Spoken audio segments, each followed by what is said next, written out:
Welcome to Learning English, a daily 30-minute program from the Voice of America. I'm Ashley Thompson. And I'm Mario Ritter Jr. This program is designed for English learners, so we speak a little slower and we use words and phrases especially written for people learning English. On today's program, we have a report on the limits of human life expectancy. Brian Lynn brings us this week's science report.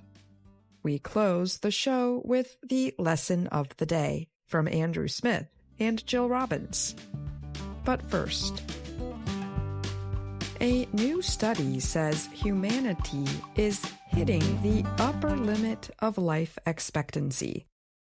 Developments in medical technology and genetic research are not leading to major increases in lifespan overall, the researchers said. The study was published recently in Nature Aging. We have to recognize there's a limit and possibly change ideas about when people should retire and how much money they will need to live out their lives, said S.J. Olshansky of the University of Illinois, Chicago. Olshansky was the lead writer of the study. Mark Hayward of the University of Texas was not involved in the study. However, he called it a valuable addition to the mortality literature. We are reaching a plateau in life expectancy, he said. It is always possible that some new development could push survival to greater lengths, but we don't have that now, Hayward said. Life expectancy is an estimate of the average number of years a baby born in a particular year might expect to live. The measurement assumes death rates at the time of birth do not change. Life expectancy is one of the world's most important health measures. Still, the life expectancy measurement has problems. For example, life expectancy is an estimate that cannot include new developments or changes that might affect the length of people's lives. These unknown developments could include pandemics or new treatments for diseases. In the recent study, Olshansky and other researchers followed life expectancy estimates for the years 1990 to 2019. They took information from a database administered by the Max Planck Institute for Demographic Research. The researchers paid special attention to 8 of the places in the world where people live the longest: Australia, France, Hong Kong, Italy, Japan, South Korea, Spain, and Switzerland. The United States does not rank in the top 40, but it was included in the study because the researchers live in the U.S. Also, some experts had made estimates that life expectancy in the U.S. would increase greatly in the 2000s, Olshansky said. Women continue to live longer than men. Female life expectancy improvements are still happening, but at a slower rate, the researchers found. In 1990, the average amount of improvement was about 2.5 years every 10 years.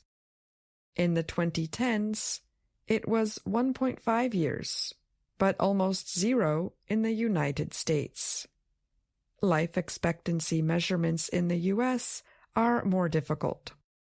The country is affected by a number of causes of early death. Examples include drug overdoses, shootings, weight problems, and uneven health care services. But in one calculation, the researchers estimated what would happen in all 9 places if all deaths before age 50 were prevented. The increase at best was still only 1.5 years, Olshansky said. The study suggests that there is a limit to how long most people live, and we have almost hit it, Olshansky said. We are squeezing less and less life out of these life-extending technologies. And the reason is aging gets in the way, he said. It may seem common to hear of a person living to 100. Former U.S. President Jimmy Carter, for example, recently celebrated his 100th birthday. In 2019, a little over 2% of Americans made it to 100, compared to about 5% in Japan and 9% in Hong Kong, Olshansky said. It is likely that the number of people who reach 100 will grow in the years ahead, experts say, but that is because of population growth. The percentage of people hitting 100 will remain limited, likely with fewer than 15% of women and 5% of men making it that long in most countries, Olshansky said. I'm Ashley Thompson.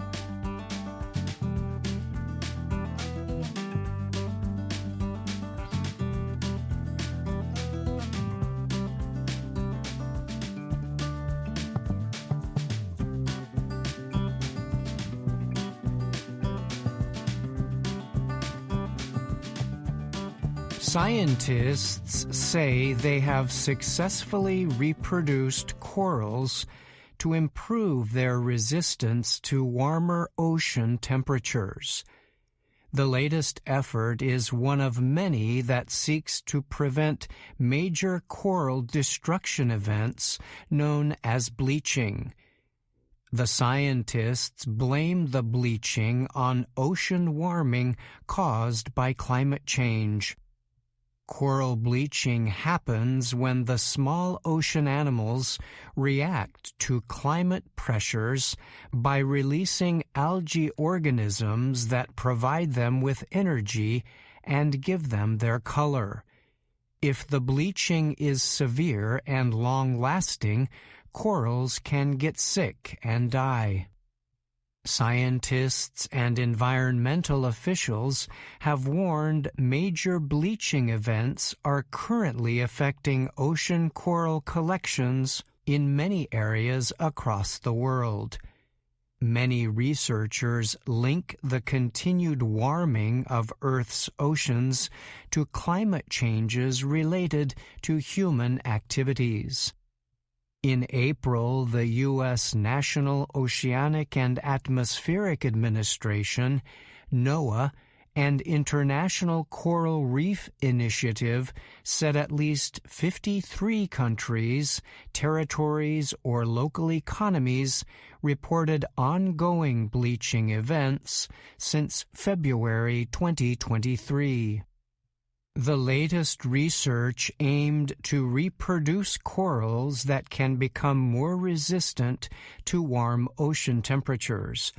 To do this, the researchers used a method known as selective breeding. Scientists have long used this method to produce animals and plants with more desirable characteristics. This process can produce living things that are better able to deal with or tolerate different environmental conditions. Selective breeding is now a main method used by scientists to study how the process can prevent ocean warming from killing off corals. The new research was led by scientists at Britain's Newcastle University. The team recently reported their findings in a study appearing in the publication Nature Communications. The study said their selective breeding methods resulted in improved heat tolerance of adult corals even within a single generation. Scientists have for years been observing corals that show more heat-resistant qualities. These corals are used as the parents for new corals. The researchers said their experiments showed that breeding heat-tolerant characteristics into different corals could be a useful tool to improve population resilience. However, the team noted the method would likely not be enough by itself to effectively protect corals.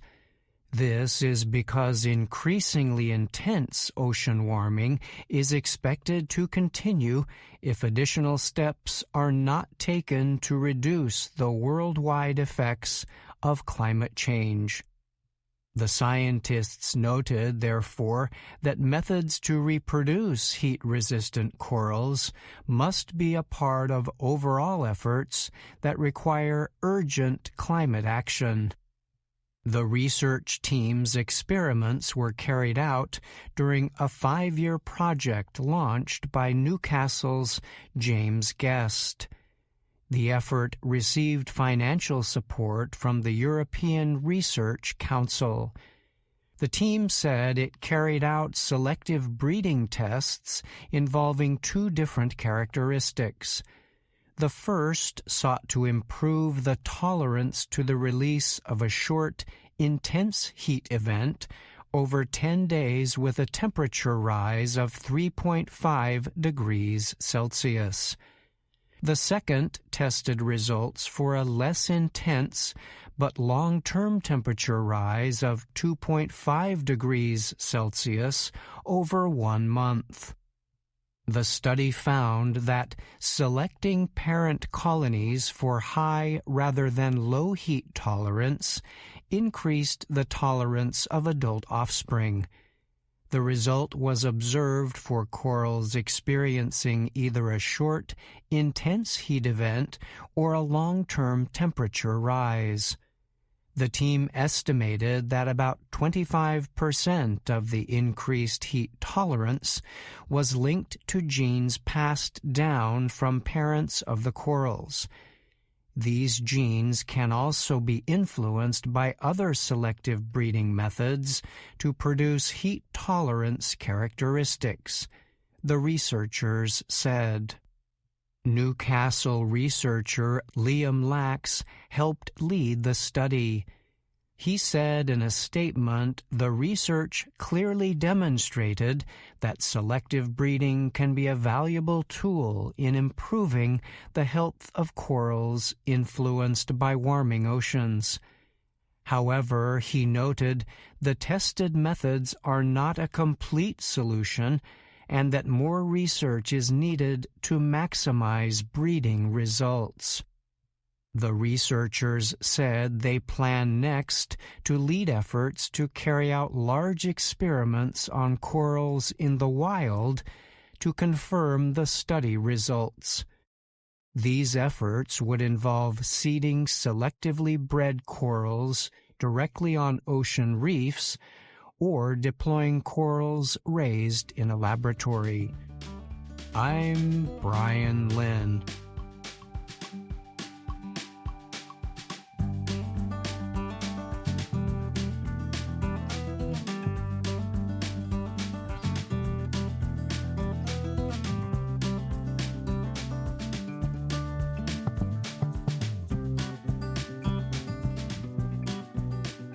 Now, Brian Lynn is here to talk more about his science report.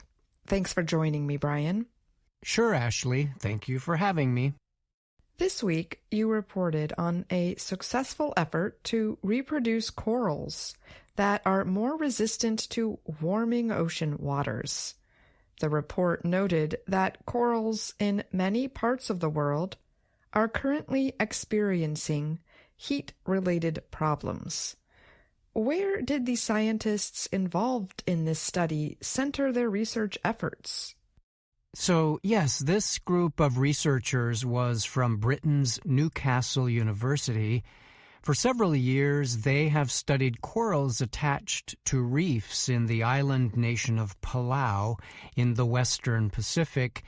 It is interesting to note that about a year ago, The scientists released another study showing it was possible for the corals they studied to develop characteristics that were more resistant to warmer ocean temperatures.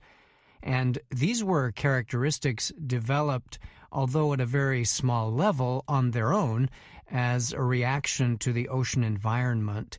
So once they learned this, it opened the door for their experiments involving selective breeding methods.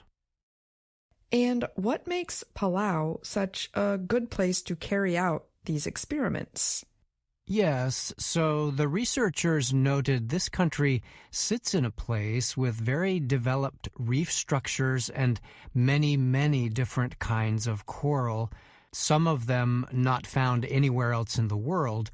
Palau is a collection of more than 300 individual islands and is also home to extensive reefs covering more than 500 square kilometers.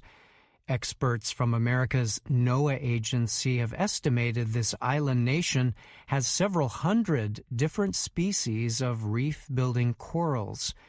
And because of its location and ocean resources, Palau has become a valuable research target for scientists studying corals, as well as other things related to conservation and climate change. All right. Thanks again for joining me, Brian, and thank you for your report. You're welcome. Thank you, Ashley.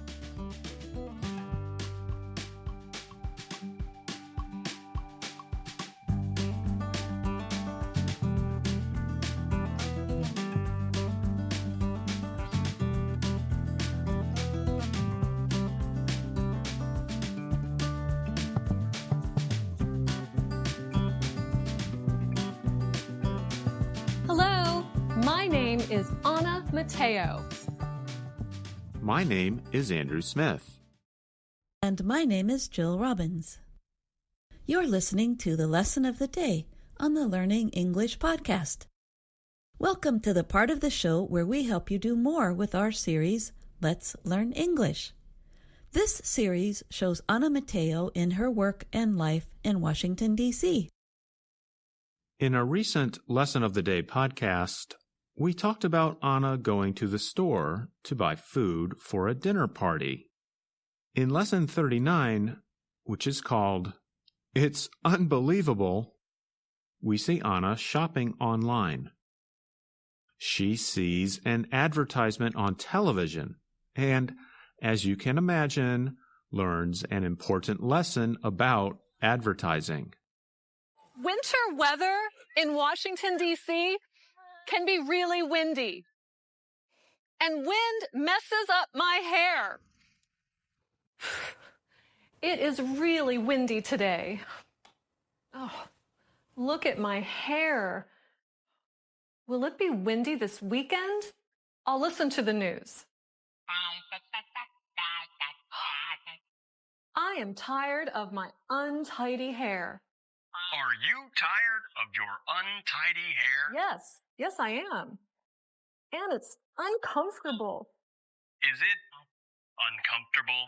Yes, it is. Hey, is that Pete? Hi, I'm Pete, and I have the perfect product for you. Hair Be Good. Just spray Hair Be Good on your hair. Wrap in a towel, and you are done. Hair Be Good works, and it's inexpensive. One can costs only $10. So go online and order your Hair Be Good today. Hair Be Good sounds perfect, and I can trust Pete. I am buying some right now. Okay, I will order 1 can of Hair Be Good for $10. I'll pay with a credit card. My delivery will arrive in 2 days. Awesome! We should add that in Let's Learn English, you can find lesson plans with many activities and explanations like the ones we give you in this podcast. For example, there's a pronunciation practice video, about the feeling Anna describes for her untidy hair. One of the new words in this lesson can cause problems for English learners. That word is uncomfortable, and its opposite, comfortable. When you say this word, you do not pronounce some of the letters that you see in the written word. In this lesson, you hear Anna say that her hair is uncomfortable. Are you tired of your untidy hair? Yes, I am. And it's uncomfortable. Uncomfortable. Uncomfortable. Hey, that sounds like one of those reduced forms we've been teaching in some of our earlier podcasts. Yeah, are you happy? It wouldn't be a lesson of the day without a reduced form. That's right. Let's listen to more of the story. I want to find out if the hair product helps Anna fix her hair. I'll use it before I go to work. Okay, hair be good. Make my untidy hair tidy. No, make it fabulous.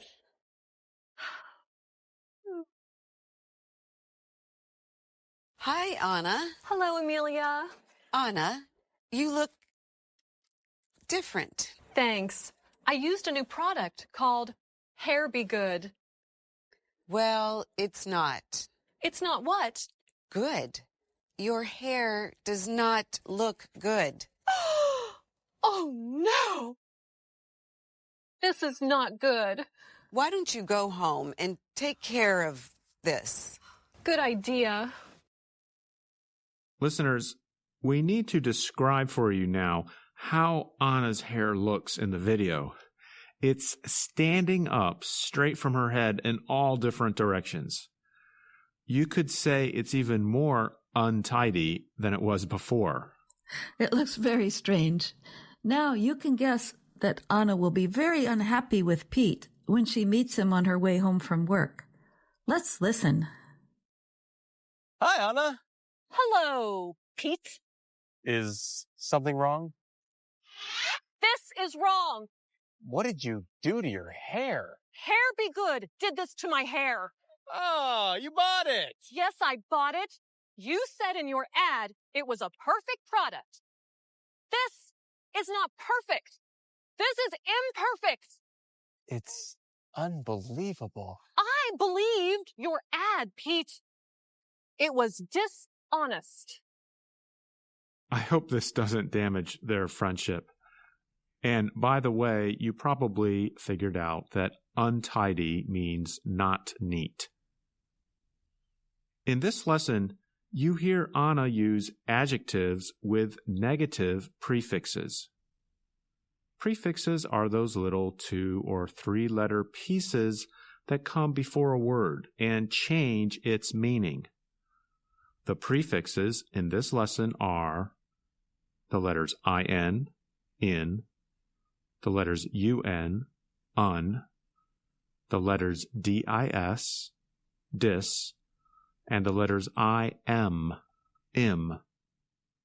Hey, we had an example of dis in our previous podcast when we talked about Anna and the guy from the country disagreeing. That's true, we did. And like I said before, Anna is really unhappy with Pete because she believed his TV ad.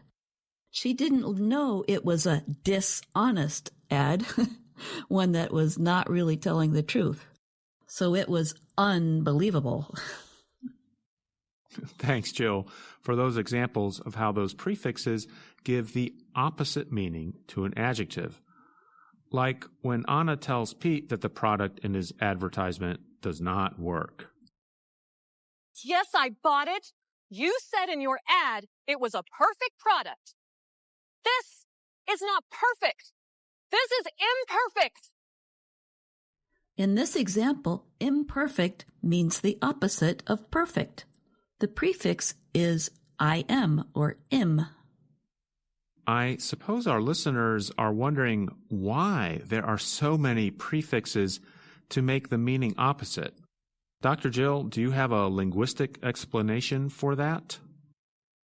Of course I do. One reason is that English words were borrowed from several different languages. One of them is German. Words from German use a prefix un or un. And a lot of words come to us from Latin through other languages like French.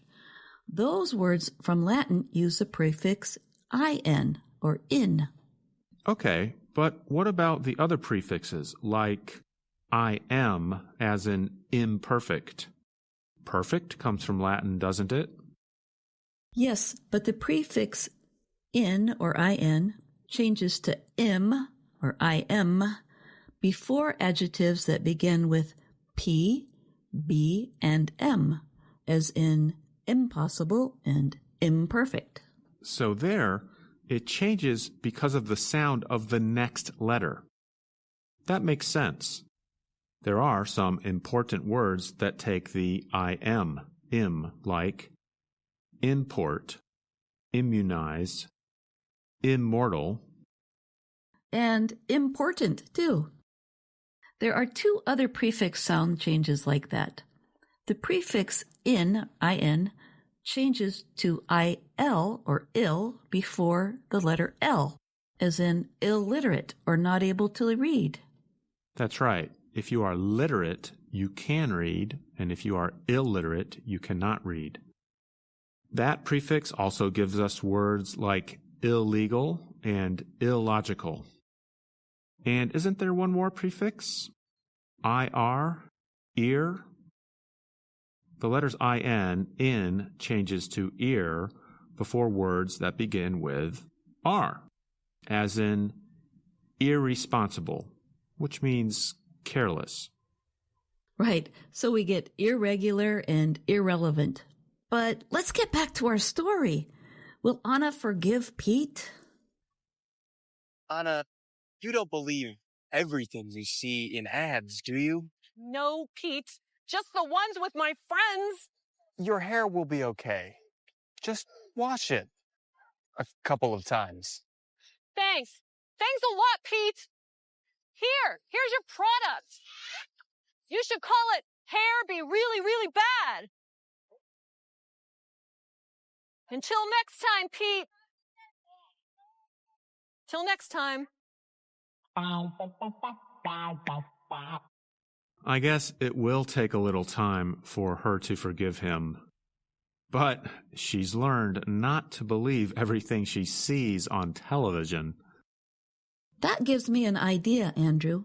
Let's ask our listeners to write to us about some advertising they learned that was not 100% true. Write to us at learningenglish@voanews.com or in the comments on our YouTube video. And here's a useful vocabulary word for our listeners. An advertisement that is very untrue, we call that a scam. SCAM. So perhaps you have encountered some scams, but hopefully not. And whether you find us on Facebook, YouTube, Instagram, or on our website, learningenglish.voanews.com, we hope you have enjoyed the lesson of the day on the Learning English podcast. And thanks for listening. I'm Dr. Jill. And I'm Andrew Smith.